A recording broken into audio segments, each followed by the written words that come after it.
Mais uma vez. E aí, galera, prazer, Bruno Nascimento. Primeiramente, eu queria pedir desculpa para quem estava ali esperando a transmissão ao vivo. A gente teve aqui um problema com o equipamento, enfim, a transmissão do YouTube meio que caiu.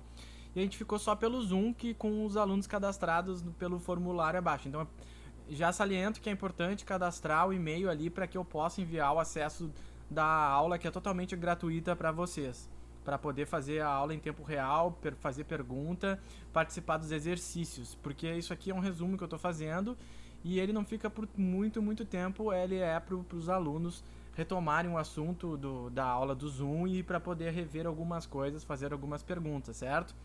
Então já peço desculpa e aí eu vou começar já agora o, o resumo da aula, né? Primeiramente, meu nome é Bruno, né?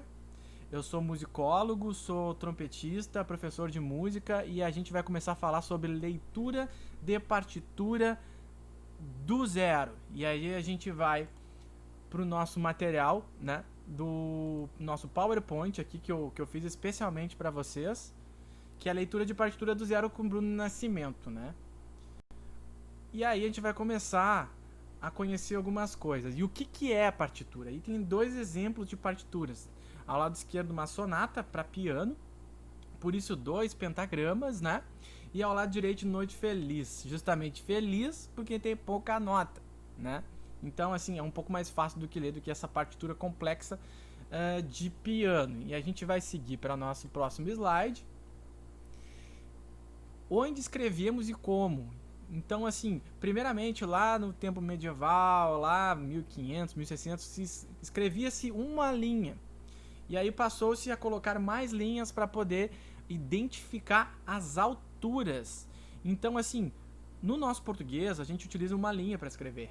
Só que muitas vezes a gente não coloca no papel a tonalidade da nossa voz, as alturas, se eu falo mais agudo ou se eu falo mais grave. Então, em música, nós precisamos colocar isso em linhas. Por isso, justamente, para poder colocar uma nota mais aguda para cima ou uma nota mais grave para baixo. Então a gente tem a primeira, a segunda, a terceira, a quarta e a quinta linha. O primeiro, o segundo, o terceiro e o quarto espaço, formando um pentagrama, né? Que é aqueles, né, 5 risquinhos da folha pautada, do caderninho de música que a gente conhece. Então, necessário para escrever música, certo? E para ler música também. E aí a gente tem a noção de grave e agudo, né? A noção de grave e agudo, ela justamente vai nos dar quanto mais agudo, mais fininho. Frequência mais, né, batida assim. Ó, isso aqui é muito diferente, ó, disso, que é grave. Então, quanto mais para baixo, mais vai descer aqui no nosso pentagrama, mais vai descer as nossas linhas. Quanto mais agudo, vai subir aqui também. Então, por isso nós temos linhas suplementares, porque nem sempre vai caber todas as oitavas de um instrumento, toda a extensão. Isso aqui é uma extensão, ó. Vai longe. Então, nem sempre, geralmente isso aqui vai precisar de uma linha suplementar aqui, ó. E assim como isso, vai precisar também de uma linha suplementar aqui para escrever. Então, linhas suplementares por quê? Justamente para auxiliar quando não cabem aqui nessa região do meio. E aí eu coloquei para os nossos alunos alguns exemplos, né? Alguns exemplos de sons e fiz uma espécie de ditado sonoro com eles para eles reconhecerem o que é mais agudo, o que é mais grave, e a gente selecionou um banco de sons que eu vou colocar aqui embaixo também para vocês também poderem fazer esse exercício com múltiplos instrumentos, certo? Mas aqui a gente vai passar e falar um pouco das claves. O que é clave? A clave do latim é chave, então é a chave das alturas. Então, assim, para saber realmente qual altura, qual nota que a gente vai ler no pentagrama, naquelas 5 linhas maravilhosas ali, a gente vai precisar de uma clave. Então, assim, a clave mais utilizada, geralmente para instrumentos de textura aguda, média aguda, daqui até o agudo, a gente usa a clave de sol, o famoso símbolo musical que a galera tatua e tudo mais. Para as notas médias e mais graves, a clave de Fá e a clave de Dó. Né? Eu estou usando aqui o piano, mas assim, cada instrumento tem a sua clave. Por exemplo, a clave de Dó é utilizada para viola. A clave de Fá, por exemplo, é utilizada para trombone, por vezes tuba. Então, dependendo do instrumento, o arranjador, a pessoa que escreve, o maestro, vai ter que visualizar ali uma determinada clave. E aí vai mudar toda a referência das alturas que a gente vai ver agora, certo? Então, na clave de Sol, o Sol é justamente porque a clave inicia nesse lugar aqui, é que esse lugar aqui vai ter o nome de Sol. Então a nota que tiver aqui em cima vai se chamar Sol. E é esse Sol aqui, ó. Esse é o Sol, certo? Assim como na clave de Fá, quando for grafado uma bolinha, uma notinha, em cima desses dois pontinhos aqui, esse vai ser o Fá. E é por isso que é clave de Fá. Então assim, pra cima, subindo, vai seguir a escala. Sol, Sol, Lá, Si, Dó. Pra esquerda aqui, por exemplo, Fá, Mi, pra baixo, né? Enfim, e assim por diante. E aqui tem alguma representação, um conjunto de notas sucessivas, que é justamente a escala. Então, assim, na clave de Sol, por exemplo, a gente, partindo desse Sol aqui, se a gente continuar subindo no pentagrama, a gente vai ter Lá, Si, Dó, Ré, Mi, Fá, Sol, Lá. Ou descendo, né? Fá, Mi, Ré e assim por diante. Então, essa noção de subir e descer do grave para o agudo é muito importante. Aqui na clave de Fá a gente já vai ter outra referência. Por quê? Porque o Fá, ele tá aqui, ó. Então é uma referência totalmente diferente da clave de Sol. Então, também tem a clave de Dó, né? Eu nem vou falar muito da clave de Dó, mas o Dó é importante saber, por exemplo, que quem vai escrever, por exemplo, músico tem que ter uma caligrafia muito boa. Se não tiver um software de partitura, tem que ter uma caligrafia muito boa. Por quê? Porque o Dó fica bem no meio disso aqui. Então, se o músico escrever errado, já fica difícil de ler. Então, é bastante importante saber ler isso aí. Saber escrever também. Aqui um exemplo de como a clave de Dó vai funcionar aqui e aqui na terceira linha. Vocês podem pausar o vídeo e entender melhor essa relação, certo? E aqui o Dó central, que é justamente esse Dó, que é o Dó 3, que é onde se encontra a clave de Fá e a clave de Sol. Então, assim, o pianista vai ter que saber que quando essa nota chegar aqui, é esse Dó que tem que tocar, certo? Ele é a mesma altura, o mesmo som da clave de Fá aqui. Isso vai mudar, vai diferir de instrumento para instrumento. O que eu fiz com os nossos alunos hoje foi justamente fazer alguns ditados. Então eu trouxe para esse lugar aqui, esse software de partitura que é o Finale. O Finale, aí para quem quiser também pode deixar o e-mail. Eu vou colocar aqui um formulário do Google para quem quiser fazer também aulas sobre Finale também. A gente pode montar algumas turmas no Classe Musical e resolver isso aí. Então o que eu fiz aqui? Eu fiz um ditado com eles e justamente coloquei uma bolinha aqui, uma notinha, para eles tentarem entender, né? Que nota é essa? E aí é legal vocês pararem o vídeo e fazer a mesma coisa aí. Escrever que nota é essa, que nota é essa e assim por diante. Se quiser pode escrever no chat, não tem problema nenhum, que a gente comenta. Então a participação de vocês é muito importante. Não se esquece de dar o joinha, o curtir, é muito importante pra gente, porque só assim a gente consegue alcançar mais audiência. E se a gente alcançar mais audiência, a gente motiva e traz público para poder fazer mais vídeos, mais aulas e trabalhar melhor isso aí. Então assim, esse é um do clave de Fá. Eu coloquei também para eles uma clave de Sol. Ó, aqui ficou a clave de Sol, justamente a mesma altura, o mesmo lugar da clave de Fá. Então, assim, precisou de linhas suplementares, justamente porque a altura da clave de Fá ela é mais grave.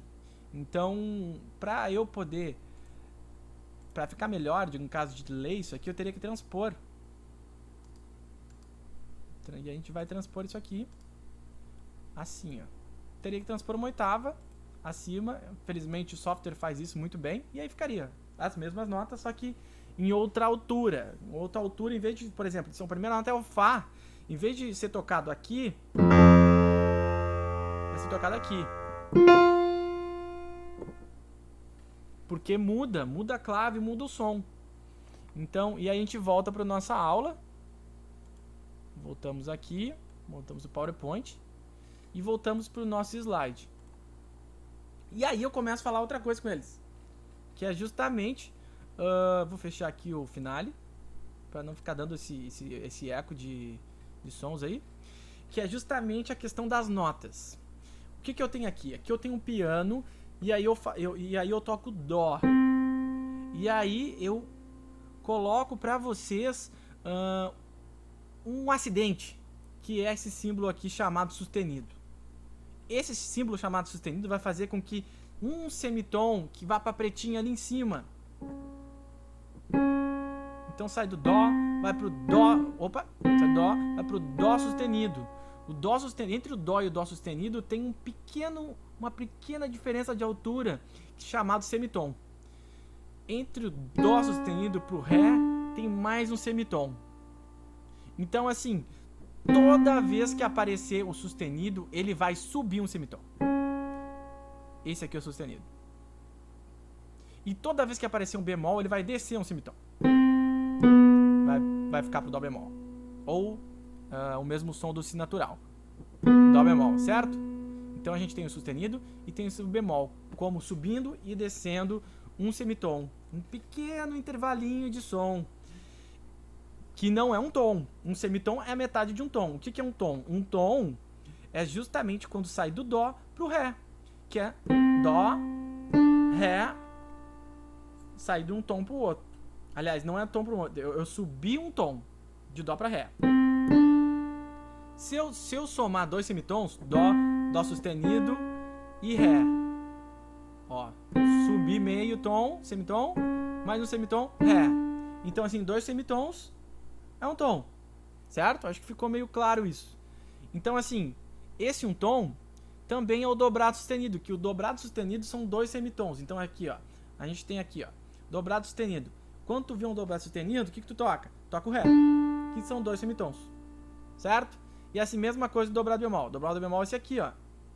Então, dobrado bemol tem o dó, né? Eu vou dobrar dó, dobrado bemol. Dois semitons para baixo. Vai dar si bemol. Então, essa é a teoria. E aí, quando aparecer esse som aqui, ó, que é o dobrado bemol, é o B quadro, desculpa, ele vai anular tudo isso. Então, assim, se aparecer um dó sustenido aqui, ó, toquei dó sustenido, tá, apareceu um dó bemol, apareceu um dó B quadro, depois apareceu um dó dobrado sustenido, e aí apareceu um dó B quadro, volta pro dó natural, porque o dó B quadro, aliás, o B quadro anula todos os acidentes. E aí você toca como se não tivesse nada. Tá escrito dó, toca dó. Tá escrito fá, toca fá. Tá escrito sol, toca sol. E assim por diante.